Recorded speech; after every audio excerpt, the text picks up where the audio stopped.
I'm so excited to welcome you to the second Get Real Alumni Talk. The Get Real series is a collaboration between the High School Counseling Department and our Department of Development and Alumni Engagement.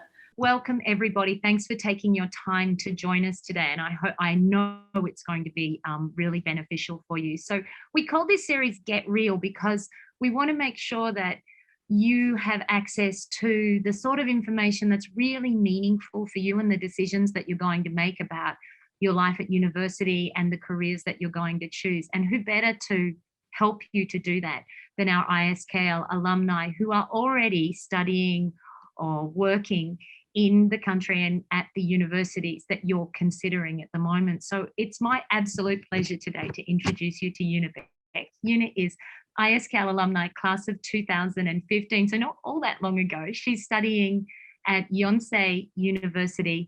And I'm not going to say anything much about her now because I'd like her to introduce herself and to share with you the journey that she's had since ISKL, because she's done some really interesting things. She's done, not only is she at a very prestigious school, but she's also had a study abroad year, and she's done some cool interning as well. Some of the things that you are probably wondering how you're going to slot those into your next few years moving forward.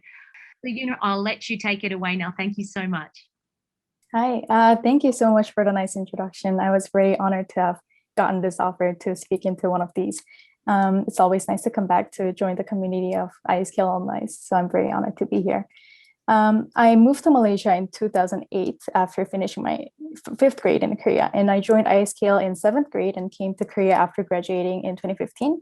Right now, I'm in my final year in Yonsei University, Underwood International College, majoring in economics.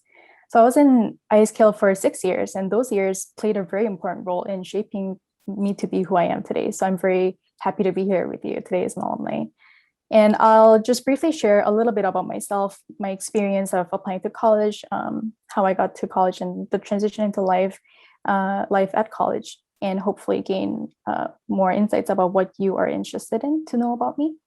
And to start off with my high school experience, I wasn't a very outgoing student, but I tried to get involved in as much extracurricular activities as much as possible while keeping up with good grades, especially in the senior year. I did 4 years of Habitat for Humanity. I was in a few community service volunteer clubs, and I was also in the jazz band. And those experiences on top of having a living experience in Malaysia really helped me a lot, not just in terms of the college applications, but also just in my life as well, and trying to see what I would like to do after graduation as well. So yeah, in terms of college, I think that since you're already competing with a lot of kids who have good academic backgrounds, what sort of set me apart from them would be all the experiences that I have gained in ISKL. And so coming to Yonsei wasn't that easy, but it definitely was my first choice. And I felt that UIC especially is somewhere that I could really fit in after the experience at ISKL, given my interests in academics and intellectual interests, and also my background of coming from a diverse society in Malaysia. So Yonsei UIC is an all-English liberal arts college, and I thought that I could explore among the various intellectual areas that Yonsei provides to address the structural problems in the developing countries, which is my area of interest. In terms of choosing my major when I came to college, you don't have to choose it when you first write your essays, but you get to choose your majors after the first year of college. And so that's pretty unique experience for you to have more insights about taking different courses and seeing what you would like to major in after the first year. For me, back when I was in high school, I had absolutely no idea what I wanted to pursue after graduation. So hopefully, if you guys are also where I was, I hope to provide some insights about that.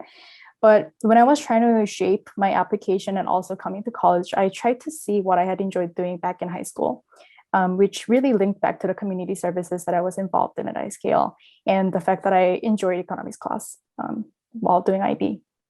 So I tried to link those together to create my own story of what kind of a person I am, what kind of values in my life that I have, and how I wanted to contribute to the society after graduation in the future. In terms of cultural change, I wouldn't say that the transition of coming from ISKL to Yonsei was super easy, given the competitive atmosphere of Korea that you might always all be aware of. And especially at Yonsei, because it's full of people who are just, who have been the best at what they do for their entire lives. But I really tried to find my own pace at doing my own things, both in and out of school. And so over the years, what I really felt like was a substantial tip for all of you is that college is what you make out of it. So taking initiatives both inside and outside of school has really helped me to learn more about what I would potentially want to become in the future after graduation. And in my case, I really enjoyed doing the exchange student program I did at UCSD and the gap year that I took while being in school to gain more internship and working experience on top of a few clubs and academic societies that I was involved in at school.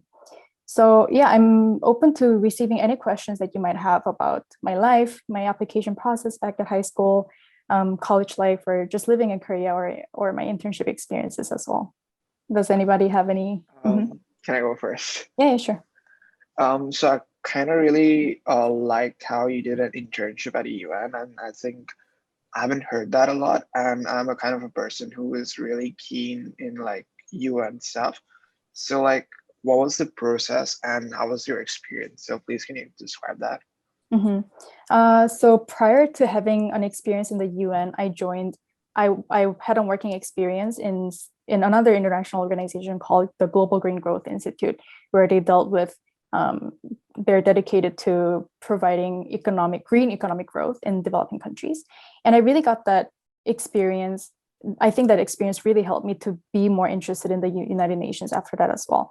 And so back at GGGI, I contributed to what's called the Green Growth Index. And I worked on the paper that was writing about the methodologies behind the development of the Green Growth Index used to analyze different countries' potentials about green growth and so on. And so coming from that to United Nations, I worked in the United Nations Project Office on Governance, which is a part of the UN Department of Economic and Social Division.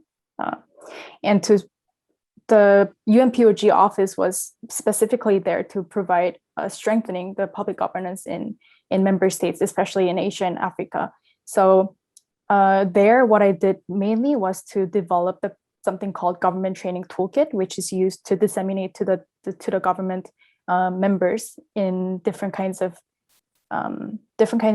initiatives that the office was taking, such as symposiums or capacity developing webinars and so on. So what we would do is we have those invitations sent out to the member states and the government officials, and then we would try to convey to them the case findings that we have about social inclusion. For my research area was social inclusion, so social inclusion and any other aspects of governance itself. So I think even later on, I am definitely interested in getting more experience in the UN, but I think this first step of having working experience in a similar sort of a setting at an international organization before the UN has really helped me to get more experience here. And I think it really helped me to gain more idea of how the United Nations as a whole system works in the global society, and also that in partnerships with other organizations that are not just the UN, but NGOs and other IOs and so on, all playing together in the whole international settings. Also had one more. So like, how's the environment, and like, is it kind of competitive? Do they really are looking for specific interns, or are they kind of calm with that? Are you talking about my internship experience? Yeah, in the UN. Like, what do you mean by so? I mean, was like the application process kind of really hard, or it was? Well, I think that in the United Nations, what they value is your prior experience, especially working experience. So in my case, I would say that I sort of fit into what they were looking for because I had the prior experience elsewhere, sort of like college applications as well. So I really tried to, I think what they value is when you look at the job description, what they have their requirements. And if you pick those keywords and just really convey that you have experience in that before, that really helps with the process. And I do think that it's pretty competitive in terms of, because a lot of people all around the world are interested in it. But I think for my case, especially for Korean nationals, I don't know if it applies to you, but you know, those governments also have their own specific programs to sponsor anyone who might be interested in gaining internships at UN or any other IO. So I think you could also look for those programs that are run in your own countries. But yeah, I think just overall, I would say it is quite competitive, but I would say that we had 5 interns, including me at the time, and they all sort of had a similar background as I did. They were either recent college graduates or in their college years, and they all had relevant experience before that. So I think that's a must for you to get into the UN. I have a question about the college life. Mhm. So for the UIC college, are you doing any double major or is it just economics? And if what are you gonna plan for the after career Mhm. after graduating university? Yeah, that's a good question. So I'm not doing any double major. I think if you want to, then it's a really great opportunity, because unlike double majoring in other majors that are outside of UIC, within UIC there's no requirements such as GPA or courses requirements. So it's really easy to double major in anything within the UIC college that you want to. So it's a pretty unique opportunity. But for my case, I didn't choose to do it only because I had already gained a lot of economics credits, and I was interested in double majoring with IS International Studies, but I thought maybe it's better for me to take a gap year to gain more practical experience outside of school. So that's the choice that I headed to. And so after those internship experience and all the clubs that I have joined before, for my next step would be to apply to grad schools. And I think that in doing internships and having working experience in the international organization settings have sort of helped me to see this direction where I want to be headed after graduating. And I am not quite interested in getting a job right after graduation. I want to extend my studies in the fields that I have not been encountered in college. So I want to go in the direction of public policy or anywhere in terms of international development. So I'm planning to actually apply this year in the United States or in Korea. Some sort of like where you are right now, trying to think about what colleges to apply to once again after 6 years. But I would definitely recommend doing double majors if you are interested in more than one sort of a major. But I wouldn't say stress too much about it, because I've seen a lot of first year, second year students, get stressed about, is this going to be helpful for me in terms of getting careers starting in the future? If I don't major in this, am I going to be okay? Is this seen as a practical major in the job market and so on? But honestly, I would say, don't stress too much about that. Just focus on what you think you value and what you enjoy doing. So I think that's something that I have to say. There's one following question. So I heard that they're majoring between UD and HAS. Is there like a major difference between two? Between UD and HAS, I would say HAS is more of an integrated college. So if you look at the names of the majors, they're all very, for example, they're like sustainable development and cooperation, unlike UD, where you have 5 majors that are more, like pure academic sense, economics, international studies, political science, and international relations. And the other one is, I think, comparative literature. So compared to the HAS would be more integrated and a little more innovative in that sense, because they're trying to get a different types of academic backgrounds involved in it. So yeah, I think it really depends on what kind of a subject area you want to focus on. Back when I was applying, I knew that I wanted to just go for the UD Underwood division, just because I thought that was a more rigorous program in the college. And also, because I thought that UD was a more well-known program compared to HAS program. But I think now, times have changed, and it really depends on what you want to study after coming to college. This might be a little sensitive, and please stop me if it's too sensitive for me, for you to reply to the question. But as a Korean, you often hear that UIC is rather, like kind of valued much less than other, just proper university like the Sky University. And I was just wondering how different, like how much of difference are you actually like experiencing? Like, is it actually true that, when you go through internship or when you apply for job interview or anything, like do they actually value Underwood much less than like just other Sky University? And I was just curious about that. I would say not at all. And even in terms of just coming from Yonsei University itself, sort of, that's the first thing they see. And then they don't really care about what major you come from. So, I would see people from all different backgrounds, end up in the same place and so on. So it's really about what you do with that major and what you do with the opportunities that the school provides. It's not so much about, where you went to, I feel like. And I know that in Korea, it's commonly said that, you have to get to good school to, succeed in life and so on. But I really think that that's not all that is in life. I think that there's so much more to it. And it's really about what you do after going to college and really taking advantages of all the things that are provided both in and out of school. And I think that's what really matters the most. And in terms of job markets, I've seen so many students from UIC go off to such great places, corporate jobs, all the well-known places.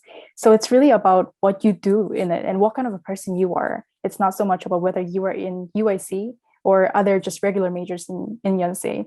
So I think what I tried to see more was my cultural and my personal fit to UIC, because I felt like I had much more relevance to that compared to other regular majors in Yonsei. And I think, that's what mattered the most to me. And I wouldn't say that I see a lot of difference between how they are treated in terms of where they are from. But I think I get what you mean by a sense that among the students in Yonsei, there definitely is a little bit of a divide or stereotypes against the people from UIC. But again, I don't think that's like such a big stress factor. People stress about it. If I just don't really understand like why they would stress too much about that, just because it's not really, the practical sense of if it's actually better for you, if it makes you a better student just because you are in a different, if you're outside of UIC or not. So yeah, and I definitely don't experience that kind of judgments or stereotypes outside of it. So yeah, I wouldn't tell you to worry too much about that difference between UIC and non-UIC. And actually, UIC provides a lot of unique experiences that Yonsei University outside of UIC doesn't provide. Like, you can have those clubs that are only open to UIC students or research experiences, so many opportunities to get involved with different kinds of professors that only teach in UIC and not outside of UIC. So I think those are really valuable to you if you really value that. And also, there are a lot of kids from a similar backgrounds as we come from. And so that's also something that I thought was valuable, because outside of UIC, they do have kids from international backgrounds, but not as much. Whereas in the UIC, I felt like, the transitioning was much easier given the cultural fit. And also there is a big number of international students as well, even though there could be like a slight divide that you experience among Korean students versus international students, but still like the whole atmosphere of UIC is just much more outgoing and diverse, I think, in that sense. I have a question about the applying process from when you were high school to entering college. Mhm. I've heard that there's this kind of like gap of applying to different countries in Korea. If you did apply to different countries, other countries than Korea, how did you manage to deal with the gap in between? Like, after applying? Yeah, I think that's a really relevant question, because it was sort of a challenge for me applying to Korean colleges after graduation in May. So I applied to Korean colleges in September, whereas for all the other applications, they took place in either the first or second semesters of your senior year, right? So if you guys are juniors, right? So if you are thinking of applying anywhere other than Korea as well, you would have to get started in the whole preparation way before actually getting to apply for Korean colleges. And also within the Korean colleges, the time span for different rounds or differs among the students. So for me, it was in September, and it went all the way to December when I finally heard back about the admissions letter. And I took an interview in November. So starting from May, I started with the whole documentation process of just printing out all the documents that are required to apply to the 6 colleges in Korea, getting them all certified in school and outside of school, going to the embassy and so on. And then after coming to Korea, I focused on getting, some of the final things that I wanted to work on, for example, TOEFL and HSK and so on. And then after that, I started working on my college applications until September. And then from September to November, it was preparing for the interview, which took place in November, and then finally getting admitted in December. And so I did apply to to the US and Hong Kong before applying to Korea. But for me, it was more about just getting experience in the whole application process. My priority was set on Korea, so I didn't stress too much about applying elsewhere. It was just for practice. And also in terms of having all the grades prepared to apply to those US colleges, I wouldn't say that I was too prepared in terms of that. And I think that, I sort of tried to end on a high note for Korean colleges. I think that's what's important. Whereas for the US, you submit your predicted IB scores and your GPA only counts till, before, of course, it matters more if you're conditional accepted. But the point I'm trying to make here is that if you are thinking of applying elsewhere as well, you have to start way before, and that I think you would have more idea of how to do that. Hearing from other people who are also applying to similar countries. But yeah, I think it was sort of emotionally draining as well, because applying to Korea took place way after graduation. So it meant that, no relaxing after graduation. It's like the whole process just starts right after graduation. It's very overwhelming. Coming to Korea, you're feeling all alone because you are left to do this, finish this process way after graduation. So that was sort of challenging, but also I think I was more ready for the Korean colleges more than elsewhere because that was where my priorities were. But, of course, you would have to think about your priorities in applying to colleges. If you're thinking of elsewhere as well, I think that sort of comes first. I'd like to ask you a follow-up question to what you just said. And that is, you mentioned that you knew Korea was your first priority, but you also applied to the US and Hong Kong, and that would have most likely been in semester 1 of your senior year, which we know is a very, very busy time for students. I was just curious if you had any reflections about how you might have done that process differently. Would you have applied to less colleges? Would you have changed your choices?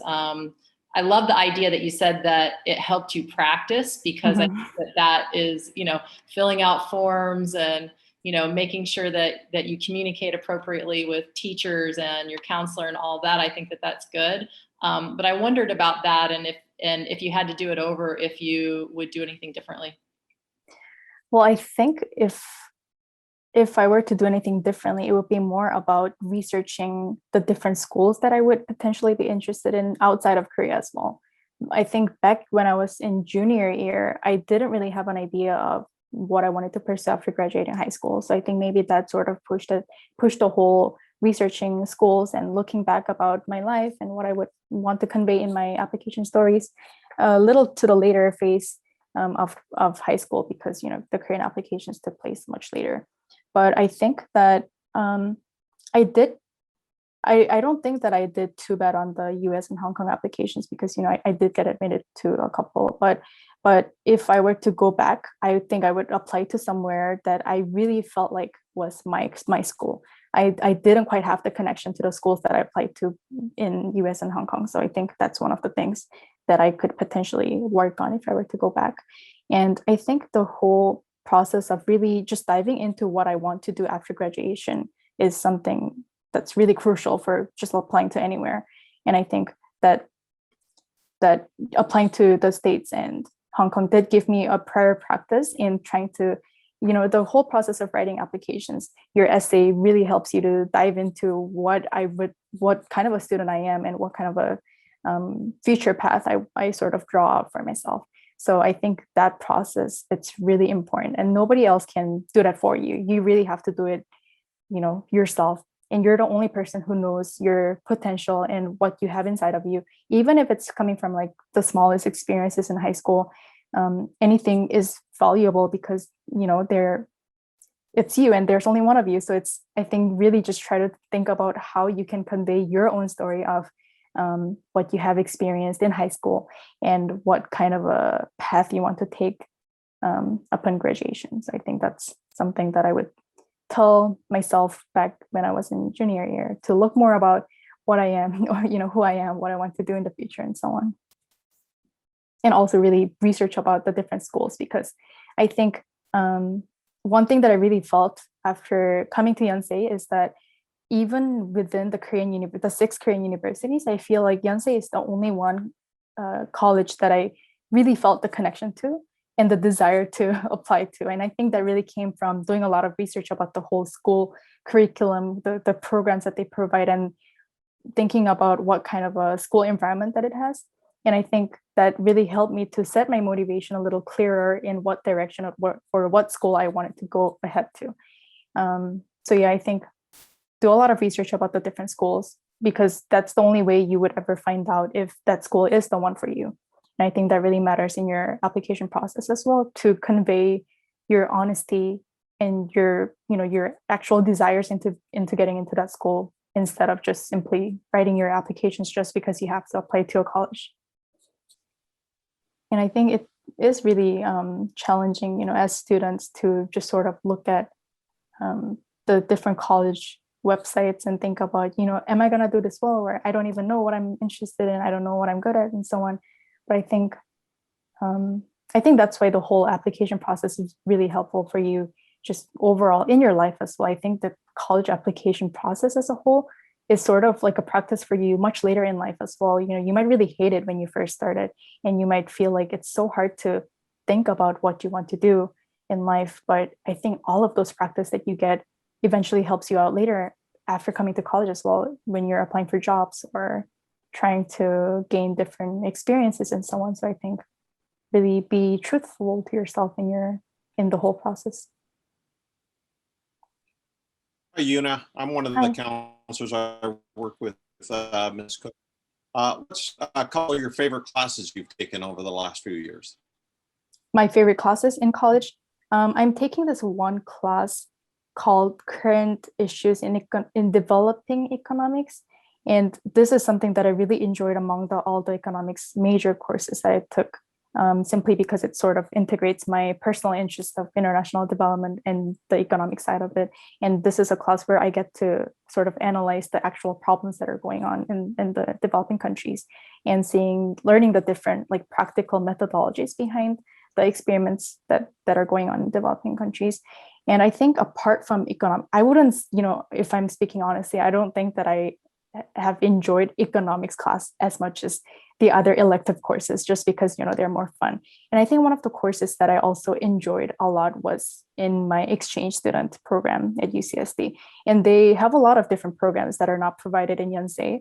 So there was this one course on critical gender studies department called Globalization and Gender Studies, I think, something along that line. And that's where I really got to understand the culture of, California and the southern part of the states, and learning more about the cultural aspects and the immigrant issues that are going on in the states.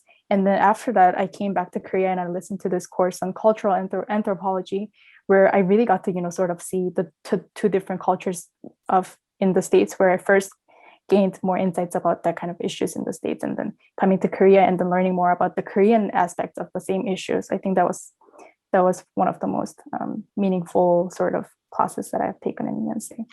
Yeah, and also speaking about the exchange student program, I think Yonsei is one of the colleges in Korea that provides the most opportunities in terms of getting engaged in those international opportunities.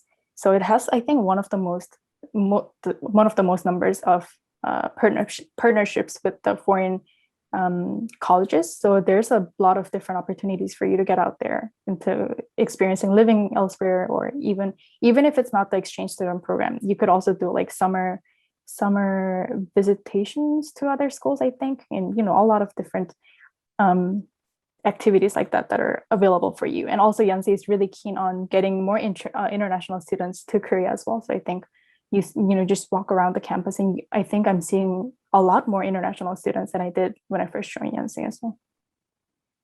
I'm wondering, if I can just jump in. Can you tell us the university and your school, how supportive have they been of some of the things that you've done. Like, so the study abroad, you mentioned they have some really good programs there.